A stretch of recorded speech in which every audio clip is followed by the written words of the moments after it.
കത്തുന്ന വെയിലത്താണിത്.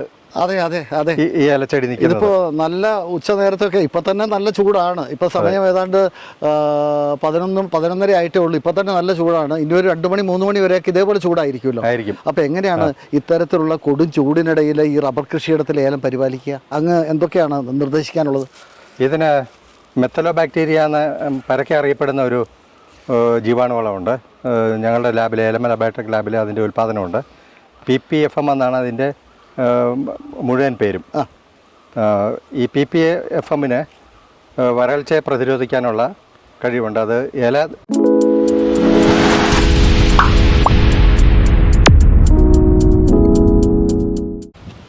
എല്ലാവർക്കും നമസ്കാരം. ഞാൻ ഇടുക്കിയിലെ ഉപ്പുതോട്ടിലാണ്. ഉപ്പുതോട്ടിലേക്ക് എത്തുമ്പോൾ മാത്യു പതിപ്പള്ളിലിൻ്റെ കൃഷിയിടം. ഈ കൃഷിയിടം സന്ദർശിക്കാനായിട്ട് ചെല്ലാർകോവിൽ ഏലമല ബയോടെക് ലാബിൻ്റെ മാനേജിംഗ് ഡയറക്ടറും സയൻറ്റിസ്റ്റുമായിട്ടുള്ള ടോമിച്ച സാർ എത്തിയിട്ടുണ്ട്. സാറേ നമസ്കാരം. നമസ്കാരം അനിൽ സാറേ. അങ്ങ് ഇവിടേക്ക് വന്ന് അങ്ങ് ഒരുപാട് തോട്ടങ്ങൾ വിസിറ്റ് ചെയ്യുന്ന ഒരാളാണ്. മാത്രമല്ല നമ്മുടെ ഇൻപുട്സ് കൊടുത്തിട്ട് തന്നെ പരിപാലിക്കുന്ന ഒരുപാട് തോട്ടങ്ങളുണ്ട്. ഇപ്പോൾ ഈ കൃഷിയിടത്തെക്കുറിച്ച് എന്താ പറയാനുള്ളത്? റബ്ബർ തോട്ടമാണല്ലോ, റബ്ബർ തോട്ടത്തിലാണ് ഏലം കൃഷി. എന്താ പറയാനുള്ളത്? ഈ കൃഷിയിടം നമ്മളുടെ അല്പം റിമോട്ട് ഏരിയയിലാണ്. ഏലം കൃഷി ഫോക്കസ് ചെയ്യുന്ന ഏരിയയിൽ നിന്നും അല്പം വ്യതിചലിച്ച് വേറെ ഓൾട്ടിറ്റ്യൂഡിലുള്ള ഒരു ഏരിയയാണ്. ഇവിടെ റബ്ബർ കൃഷിക്കാണ് കൂടുതൽ ഒരു പ്രാമുഖ്യം കണ്ടത്.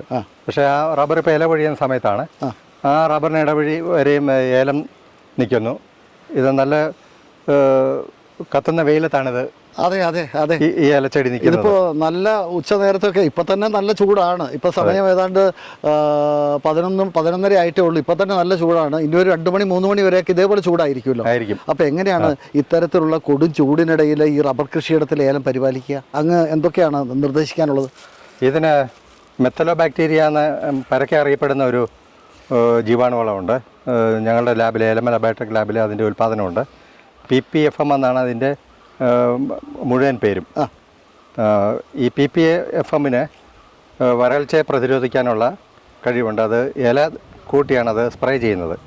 ഇലയുടെ അടിഭാഗത്തുള്ള പ്ലാന്റ് സയൻസിൽ പറയുന്ന പോലെ സ്റ്റൊമാറ്റ എന്ന് പറയുന്ന ഒരു ഇതുണ്ട്. അതിൻ്റെ ഓപ്പണിങ് റെഗുലേറ്റ് ചെയ്യുക ചെയ്യുന്നത് ഈ ബാക്ടീരിയ. അത് ഈ തോട്ടത്തിൽ കഴിഞ്ഞ ആഴ്ച അപ്ലൈ ചെയ്തിട്ടുണ്ടായിരുന്നു. ഇത് നമ്മളിങ്ങനെ പ്രയോഗിച്ചാൽ എത്ര നാൾ ഇതിൻ്റെ എഫക്റ്റ് ഉണ്ടാവും? ഇത് ആദ്യം ഒരു മാസത്തിൽ ഒരിക്കൽ വെച്ച് ചെയ്യണം. 30 ദിവസത്തിൽ ഒരിക്കൽ ചെയ്യണം. അതിനുശേഷം 45 ദിവസത്തിൽ ഒരിക്കൽ ചെയ്യണം. അപ്പോൾ ഇടവേള വർദ്ധിപ്പിക്കാം. പിന്നീട് കഴിഞ്ഞ് നമ്മൾ മഴ പ്രതീക്ഷിക്കുന്നുണ്ടല്ലോ. അതുകൊണ്ട് ഒരു 2 പ്രാവശ്യമൊക്കെ നമുക്കൊരു വരൾച്ചയുടെ കാലയളവിൽ മെത്തലോ ബാക്ടീരിയ കൊടുക്കാം. ചെടിക്ക് അതിൻ്റെ ഒരു സ്ട്രെസ് അനുഭവപ്പെടുകയില്ല. അതാണ് ഏറ്റവും പോസിറ്റീവായിട്ടുള്ള സംഗതി. ഇതിപ്പോൾ എത്ര വർഷമായിട്ടുള്ള, എത്ര മാസമായിട്ടുള്ള ഏലം കൃഷിയിടമാണ് മാത്യു സാറേ?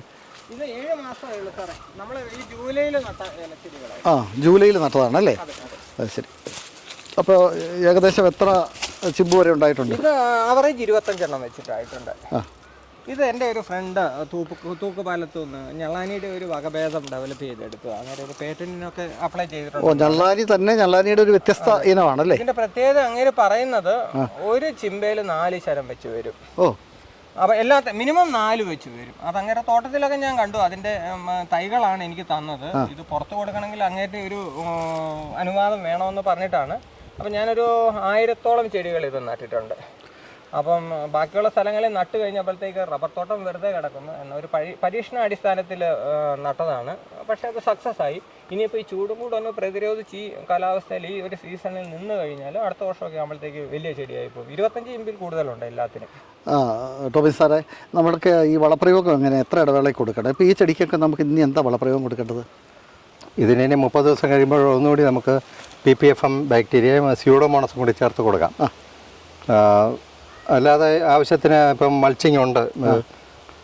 ഈർപ്പത്തെ പിടിച്ച് നിർത്താനുള്ള സംവിധാനം ഈ തോട്ടത്തിൽ ഇപ്പം തന്നെ ചെയ്തിട്ടുണ്ട്. അതൊരു നനച്ചു കൊടുക്കണം അല്ലേ? നനവ് അധികം വേണ്ട. നനവും PPFM ചെയ്യുന്ന ഫീൽഡുകളിൽ അധികം വെള്ളത്തിന് ഇത്തിരി ഷോർട്ടേജ് ഉള്ളിടത്താണ് ചെയ്യുന്നത്. അപ്പം തന്നെ വെള്ളത്തിൻ്റെ ഒരു അപര്യാപ്തത ആ തോട്ടത്തിലുണ്ടല്ലോ. അതുകൊണ്ട് വെള്ളത്തിൻ്റെ ഉപയോഗം നന്നേ കുറവ് മതി. അതെ. അപ്പം മാത്യു സാർ ഇത് നനയ്ക്കാറുണ്ടോ? നനയ്ക്കാറില്ല. ഞാനിപ്പം നനയ്ക്കാറുണ്ട്. ഇനിയിപ്പം ഈ അടുത്ത ഒരു ഡോസും കൂടെ കൊടുത്തതിന് ശേഷമേ നനയ്ക്കുള്ളൂ. വെള്ളത്തിന്റെ ഒരു ഷോർട്ടേജ് വന്നു കഴിഞ്ഞാൽ നന കുറയ്ക്കണമെന്നുണ്ട്, അല്ലെങ്കിൽ നനച്ചു തന്നെ. കാരണം ചിമ്പ് കൊട്ടണമെങ്കിൽ എങ്ങനെയാണെങ്കിലും കൂടുതൽ നമ്മൾ പലപ്പോഴും ഈ റബ്ബർ കൃഷിയിടത്തിൽ നമ്മൾ ഏലം വയ്ക്കുമ്പോൾ ഈ റബ്ബറിൻ്റെ വേരുകൾ ഏലത്തിന് ശല്യമാകുമെന്ന് പറയാറുണ്ടല്ലോ. അത് തികച്ചും വാസ്തവമാണ്. റബ്ബറിൻ്റെ വേര് അധികവും ഷാലോ റൂട്ട്സാണ്, മണ്ണിൻ്റെ ഉപരിതലത്തിൽ കൂടിയാണ്. അത് പന്നവേരം നമ്മൾ പറയും. അപ്പം അത് കൂടുതൽ വളം വലിച്ചെടുക്കുന്നതാണ്. അപ്പോൾ ഏലമായിട്ടൊരു ശരിക്കൊരു മത്സരം വരുന്ന ഒരു കൃഷിയാണ് റബ്ബർ. പിന്നെ തുടക്കത്തിൽ നല്ലപോലെ വളർന്നിട്ടുള്ള ഏലച്ചെടികളാണെങ്കിൽ പോലും റബ്ബർ കൃഷിയിടത്തിലെ ഏലച്ചെടികൾ ഒരു 2ാം വർഷം തൊട്ട് ഒരു താഴേക്ക് പോകും. അതിന് വേറൊരു കാരണം കൂടിയുണ്ട്. ഒന്നാമത് ഈ വേനൽക്കാലത്താണ് ഇതിൻ്റെ ഇല പൊഴിയുന്നത്. അപ്പം ഷെയ്ഡ് വേണ്ട സമയത്ത് ഇല കാണുകയില്ല. അതൊരു പ്രധാനപ്പെട്ട കാര്യമാണ്. പിന്നെ മറ്റൊന്ന് ചില ഈ റബ്ബറിൻ്റെ ഒരു ചോട്ടി നിൽക്കുന്ന ചെടികൾക്ക് ഈ ഇലയിൽ ഒരുതരം കരിയോയിൽ പോലുള്ള ഒരു അപ്പിയറൻസ് നമ്മൾ കാണാറുണ്ട്. അത് ശരി, അത് ഒരു വെല്ലുവിളിയാണ്. അപ്പോൾ ഇത് രണ്ടും നമുക്ക് ഒരു ബാലൻസിൽ കൊണ്ടുപോയാൽ റബ്ബറിനിടയിൽ ഏലകൃഷി വിജയിക്കും. ഹൈറേഞ്ചിനെ സംബന്ധിച്ച് അതൊരു പ്രധാന ഘടകമല്ല. റബ്ബർ നമ്മൾ പ്രതീക്ഷിക്കുന്നില്ലല്ലോ.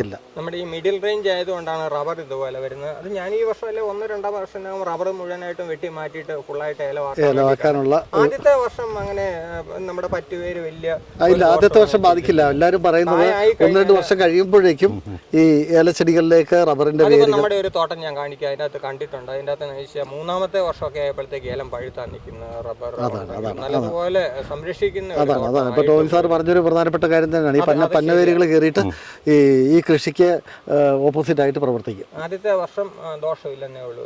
ഗോയിങ് ഫോർവേഡ് അത് എനിക്ക് തോന്നുന്നത് പ്രശ്നം തന്നെ ആയിരിക്കും.